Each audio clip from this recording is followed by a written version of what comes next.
लड़की पड़े या लड़का पड़े, जिसके भी रिश्ते की बंदिश है, और मैं अल्लाह से डर के कहता हूँ चंद दिन तजर्बा करके देख ले, रिश्ता अल्लाह वहाँ से खींच लाएगा। अगर पहाड़ों की चोटियों पे भी होगा ना, उसे खींच के इसके घर में ले आएगा। क्या बात है भाई, प्लीज ये गौर से सुने, ये लड़कियों के लिए क्या बात कही उन्होंने कि ऐसा रिश्ता मिलेगा कि पहाड़ियों की चोटियों से भी जो है ना खींच के आपके पास आ जाएगा। जी, 2 नफल पढ़ ले, 2 नफल सलाम फेरने के बाद फौरन सजदे में चले जाए। अच्छा, इस तरह जब आप पगड़ी इस तरह अल्लाह के सामने रखते हैं, या अल्लाह मेरा तेरे सामने सर झुका है ना, तो तू लोगों को इधर खींच के ले आ। अरे वाह, अल्लाह खींच के ले आएगा अल्लाह के हुक्म से। क्या बात है, क्या वजीफा बताया आपने। Welcome back, you watching morning with Fiza, और आज हम बच्चियों की शादी के लिए जो उनकी बंदिशें हैं उसके ऊपर वज़ाइफ ले रहे हैं। अच्छे रिश्तों के लिए, अच्छे वर्क के लिए हम आज वज़ाइफ ले रहे हैं। आप हमें कॉल कर सकते हैं, हमारे साथ मौजूद मेहमान मौजूद हैं। अच्छा शफीकुर रहमान साहब, मैं आपसे पूछना चाहूँगी, कुछ रिश्ते ऐसे होते हैं कि बंदिश हो जाती है, शादी होते होते रुक जाती है, किसी ने कराई होती है, या कि कौन सी ऐसी बंदिश होती है खुद क्रिएट हो जाती है कुछ हमारे हरकतों की वजह से, हमारे अमल की वजह से? Please elaborate.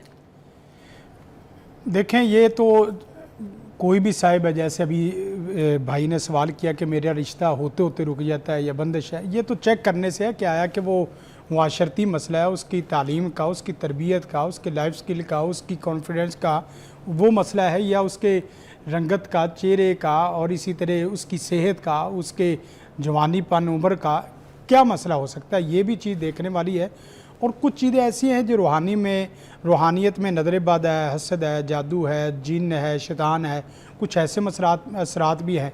अगर कोई रिश्ता होते होते इस तरह की शक्लें, इस तरह की सूरत बन जाए, मसलन रिश्ता देखने से पहले जो ही वो बच्ची रिश्ते के लिए तैयार है, बच्चा भी रिश्ते के लिए तैयार है, जो ही रिश्ता आता है उसकी तबीयत ख़राब हो जाती है।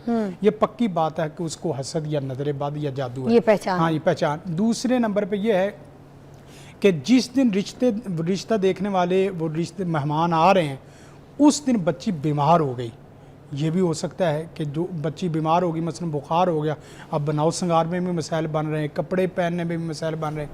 तीसरी शक्ल ये भी हो जाती है कि बस औक़ात बच्ची अच्छी पढ़ी लिखी है, तालीम याफ्ता है, तरबियत याफ्ता है, बच्चा भी पढ़ा लिखा है, जो ही वो मेहमानों के सामने कोई चाय रोटी और इसी तरह कोई खाना पीना पेश करता है, और वो उससे कुछ बुला के बात करते हैं, और उससे कंपनी लेना चाहते हैं, वो कंपनी उस तरह नहीं वो दे पाती जिस तरह देनी चाहिए। हो सकता है उसकी ज़बान की बंदिश हो जाए, हो सकता है उसकी कलर स्कीम में कोई मसला आ जाए। मसलन बाद दफ़ा ऐसे भी केस हमारे पास आते हैं कि बिल्कुल बेआईनी उसी दिन जिस दिन रिश्ता देखने वाले आ रहे हैं, उस दिन बच्ची के चेहरे की जो ना वो चेहरे की रंगत ही बदल गई, कुछ दाग दाने धब्बे आ गए, नूर चला गया। या इसी तरह ये है कि बस औकात ये है कि 2-3 कपड़े अच्छे उसने सिलाई किए थे, लेकिन उनमें से वो कपड़ा ज़िद से वो बच्ची पहन लेती कि जो कपड़ा आम फ़हम और आम आँखों को लगने वाला नहीं। ये होता है, हमें पता चलता है कि यार इसकी कितनी पसंद अच्छी थी, लेकिन ये कि आज इसने जो कपड़े पहने बिल्कुल इसने ख्याल नहीं किया,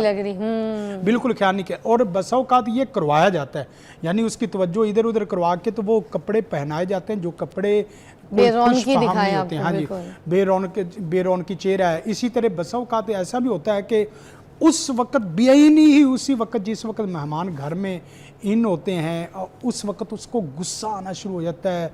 उस वक़्त उसको जो है ना वो बस औक़ात ऐसी तबीयत में बेचैनी, एंजाइटी पैदा हो जाती है। अब गुस्से आने से भी बंदे की ना बस औक़ात शक्ल व सूरत बदल जाती, बंदे की खुशी वो गमी में बदल जाती, बंदा फ़ौरन जज कर लेता है। अब देखें, कुछ लोग ऐसे हैं जो आपकी एज को देख रहे हैं, कुछ लोग ऐसे हैं कि जो आपके लिबास को देख रहे हैं, यानी रिश्ता देखने वाले। कुछ लोग ऐसे हैं चाल को भी देख रहे होते हैं, चारों तरफ तालीम और तरबियत को देख रहे होते हैं। बच्चों को चाहिए कि जिस वक्त रिश्ता देखने के लिए आए, अपनी तालीम और तरबियत का पूरा प्रॉपर असर अपने मेहमानों के ऊपर डाले, अपने लिबास का पूरा प्रॉपर उसके ऊपर असर छोड़े। इसी तरह अपने साथ मिल बैठने की कंपनी का पूरा असर डाले, तो इंशाअल्लाह वल अज़ीज़ ये कोई बंदिश भी हुई ना जादू वाली भी, अल्लाह के हुक्म से ये टूट जाएगी, खत्म हो जाएगी। अस्सलाम वालेकुम जी। भाई साहब जी, सलीम क्या हुआ है, क्या मसला है, पूछेंगे भाई, बताइए। मसला ये है बाजी के मेरा ना बेटी की शादी में करना चाहता हूँ, लेकिन मेरे हालात की वजह से ना कोई रिश्ता नहीं मिलता, गरीब हूँ, तो बच्ची की शादी करने में मुश्किल पेश आ रही है। वो लोग गुर्बत की वजह से कोई मतलब बहुत से रिश्तेदार भी और अजनबी भी जो आते हैं, जब मेरे हालात देखते हैं तो वो चले जाते हैं। तो क्या ऐसा किया जाए कि क्या पढ़ा जाए? अच्छा, बच्ची आपकी पढ़ी लिखी है? पढ़ाया है बच्ची को? हाँ जी, मैट्रिक किया हुआ है बच्ची ने। और भी बच्चियां हैं आपकी? नहीं जी, एक ही है। बेटा? एक बेटा है जी, छोटा है वो। अच्छा, वो छोटा, और ये बेटी के लिए आप परेशान हैं। अच्छा अंकल जी, आपको अभी यहाँ पे वज़ाइफ बताते हैं जी। देखें, वजीफ़े का अभी भी प्रोफेसर साहब ने जो वजीफ़ा बताया, जो वजीफ़ा करने का जो असल तरीका है ना, वो उसको भी देखना चाहिए। हमारे यहाँ ना, अब मसलन मैं बताने लगा था प्रोफेसर साहब की बात के ऊपर, मूसा अलैहिस्सलाम ने तो पढ़ी है रब्बी निलमान दल तैली अमिन खैरिन फ़कीर। उस बच्ची ने क्या पढ़ा है जिसको मूसा मिल गए हैं? इतनी बात समझ रहे कि नहीं? उस एक तरफ से कोई वजीफ़ा कर रहा होता है और दूसरी तरफ से कोई सलाहियत देख रहा होता। उस बच्ची ने अपने बाप को जो जाके कहा है कि मैंने एक नौजवान देखा और वो नौजवान इस काम के पूरी सलाहियत रखता है, तो बसा औकात ना पानी भरते भराते वक्त ही कुएं में भी रिश्ते हो जाते हैं। यानी वो कुएं में रिश्ता मिला है ना भाई, अब वो भी तो गरीब घराने की या इसी तरह आम जिनके कोई ऐसा काम काज नहीं है या बाकी चीज़, ये हो सकता है। तो जहाँ वजीफ़े करने वहाँ अपनी सलाहियतों को भी चांद लगाएं। वजीफ़ा जो मैं बता रहा हूँ वो क्या है? नमाज ये लड़की ने पढ़ना है? लड़की पढ़े या लड़का पढ़े, जिसके भी रिश्ते की बंदिश है।